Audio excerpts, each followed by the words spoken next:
दिनांक 3 फेब्रुवारी 2026 रोजी भुसावळ नगर परिषदेची सर्वसाधारण सभा संपन्न झाली।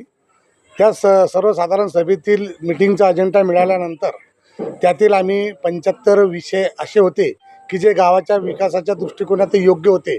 अशा 75 विषयांना आम्ही तिथं समर्थन देऊन ते बहुमताने मंजूर केलेले होते आणि उर्वरित 174-75 जे विषय असतील ते विषय गावाच्या दृष्टिकोनातून योग्य नव्हते, अर्थसंकल्पीय तरतूद नव्हती किंवा आजच रोजी त्याच्यावर विनाकारणचा खर्च होत होता।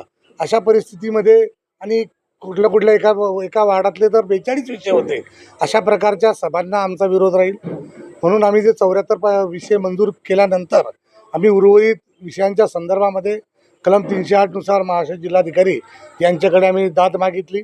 कारण आम्ही लेखी विरोध केला, त्यानंतर सभागृहात मतदान केलं, यानंतरही नगराध्यक्षांनी त्यांना कुठल्याही प्रकारचा अधिकार नसताना त्यांनी आमचे सर्व आक्षेप फेटाळून मी हे विषय सर्व मंजूर करते असे सर्व पत्रकारांबंधूंच्या समोर घोषणा केली होती। मुळात त्यांना अशा प्रकारे आमचा आक्षेप म्हणजे धुडकावून अशा प्रकारे विषय मंजूर करता येत नाही। त्यांना कायद्याचं ज्ञान नसल्यामुळे त्यांनी अगोदर कायद्याचं ज्ञान घ्यावं। नगरपालिकेच्या सभागृहामध्ये हात उंचावून मतदान करण्याची जर कोणी मागणी केली तर निश्चितपणे ती मागणी पूर्ण करावी लागते। हा कायदा आहे। सभागृहामध्ये भारतीय जनता पार्टीचं बहुमत आहे, बहुमताचा त्यांनी आदर केला पाहिजे। परंतु असं न करता केवळ त्या नगराध्यक्षाने सर्व अधिकार केवळ त्यांनाच आहे अशा भावनेतनं ते त्या नगरपालिकेमध्ये वावरत असतात। त्यामुळे ही त्या एक प्रकारे मी म्हणणारा चपराक आहे। त्यांच्या जे नेते स्वतःला म्हणतात की एवढे वर्ष झाले मी या नगरपालिका राजकारणात आहे, त्यांनासुद्धा या नगरपालिकेच्या कायद्याबाबत माहिती नसावी यापेक्षा मोठं आश्चर्य नाही। येणाऱ्या सर्वसाधारण सभेमध्ये सुद्धा आम्ही गावाच्या दृष्टिकोनात जे योग्य विषय असतील ते विषयांना आम्ही समर्थन देऊ, बाकी विषयांना आम्ही अशाच प्रकारे विरोध करणार आहोत। कारण सत्ताधाऱ्यांना आम्ही त्यांची मनमानी करू देणार नाही। आमचा न्यायव्यवस्थेवर विश्वास आहे, म्हणून महाराष्ट्र जिल्हाधिकारी यांनी कायद्याच्या सचोटीवर आणि कसोटीवर हा आम्हाला निर्णय दिलेला आहे आणि त्यामध्ये आज रोजी 175 विषय नगरपालिकेचे तहकूब करण्यात आलेले आहेत। सर्वसाधारण सभा झाल्यानंतर आम्ही जे 76 विषय 74-75 विषय मंजूर केलेले होते त्यातील किमान 26 विषय असे जे माननीय नगराध्यक्षा यांनी तहकूब केले। मुळात एखाद्या सर्वसाधारण सभेमध्ये विषय मंजूर झाल्यानंतर तो तहकूब करणं किंवा रद्द करण्याचा अधिकार हा नगराध्यक्षांना नसतो, मात्र त्यांनी तिथंसुद्धा त्यांची मनमानी करण्याचा प्रयत्न केला आणि प्रोसिडिंगमध्ये तसे त्यांनी स्वतःच्या अक्षरानं लिहून तर सही केलेली आहे।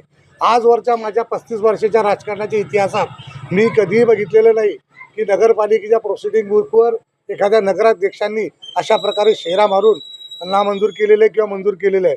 परंतु यांना कुठले नगरपालिकेच्या कामकाजाचं ज्ञान नसल्यामुळे त्या अज्ञानापोटी त्यांनी असं काम केलेलं आहे। त्यातल्या त्यात कळसपटलं म्हणजे भुसावळ नगर परिषदेच्या सर्वसाधारण सभेमध्ये डॉक्टर बाबासाहेब आंबेडकर यांच्या स्मारकासाठी रेल्वेकडे जागा मागणीबाबत ठराव होता, तो ठरावसुद्धा नगराध्यक्षांनी तहकूब केलेला आहे।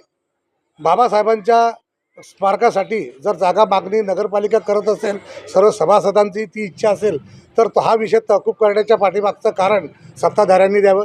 बाबासाहेबांबद्दल यांचे एवढे संकुचित विचार निश्चितच निषेधार्थ आहे। असे अनेक विषय होते की जे मोघम स्वरूपाचे होते, त्या मोघम स्वरूपाच्या विषयांनासुद्धा आम्ही लेखी विरोध केलेला होता। आम्ही डिस्पॅचमध्ये सुद्धा दिलेलं होतं, त्याबाबतच्या व्हिडिओसुद्धा काढण्यात आलेल्या होत्या।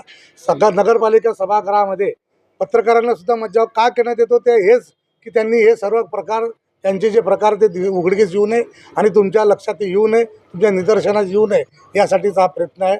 परंतु किती त्यांनी प्रयत्न केला तरी त्यांचे असे कामं आम्ही नगरपालिकेमध्ये बेकायदेशीर कामे आम्ही होऊ देणार नाही। गावाच्या विकासाच्या दृष्टिकोनात जे विषय असतील त्यांना निश्चितच आमचं समर्थन असेल। आमची तर इच्छा होती की नगराध्यक्षांनी निवडून आल्यानंतर या शहरामध्ये सर्वांची चांगले मत बनवून आणि सर्वांनी एकत्रितपणे येऊन या शहराच्या विकासाच्या दृष्टिकोनातून विचार केला पाहिजे होता। परंतु तसं न करता पहिल्या दिवसापासून त्यांनी केवळ राजकीय व्ह्यू ठेवून आणि राजकीय आकस ठेवून या शहरामध्ये ते राजकारण करत आहे। त्याचं पहिलंच उदाहरण त्यांनी जसे निवडून आल्यानंतर नगराध्यक्षपदाचा त्यांनी चार्ज घेतला तर त्यांनी संतोषी माता मंदिराजवळ जी पाण्याची टाकी सुरू होती किंवा 3 महिन्यापासून ते काम सुरू होतं. ते काम त्यांनी अचानकपणे बंद पाडलेलं आहे आणि अद्यापपर्यंत तरी ते काम सुरू झालेलं नाही आहे. ह्या शहरामध्ये पाण्याचा एवढा कळीचा मुद्दा असताना, पाण्याची एवढी चणचण भासत असताना, अमृत योजना पूर्ण होणे गरजेचे असताना नगराध्यक्षांनी ते काम बंद पाडलेलं आहे आणि आता किमान त्या गोष्टीला 2, 2.5, 3 महिने होऊन गेले, परंतु अद्यापही त्याच्यावर कुठला निर्णय होऊन त्या पाण्याच्या टाकीचं काम सुरू केलेलं नाही आहे. हा भुसावळकर जनतेचा अंत पाहण्याची हे त्यांना सवय झालेली आहे आणि भुसावळकर त्यांना या बाबतीत पाण्याच्या बाबतीत माफ करणार नाही. मी तर म्हणेल की नगराध्यक्षांनी आजही वेळ गेलेली नाही आहे. जर त्यांना खरंच या शहराचा विकास करायचा असेल तर त्यांनी अशी कुठले विषय तहकूब करू नये किंवा सभागृहामध्ये भारतीय जनता पार्टीचं आणि आमच्या महायुतीचं बहुमत आहे, तर या सगळ्या नगरसेवकांना त्यांनी विश्वासात घेऊन या शहराच्या दृष्टिकोनातून काय काय योग्य विषय आहे त्याची सगळी साधक बाधक चर्चा करून आणि सन्मानजनक तोडगा काढावा, जेणेकरून या संपूर्ण शहरातील प्रत्येक प्रभागामध्ये काम झालं पाहिजे. कुणा एका विशिष्ट प्रभागामध्ये 42 विषय असतील आणि कोणाच्या प्रभागामध्ये एकही विषय नसतील, अशी विषमता निश्चितच नगरपालिकेच्या कामकाजाच्या दृष्टिकोनातून योग्य नाही आहे. आणि कामकाज जर या शहराच्या विकासाच्या दृष्टिकोनातून काही चांगले पावलं उचलले जात असतील तर निश्चितच आम्ही त्या बाबतीत मागे हटणार नाही, आम्ही पुढे येऊ.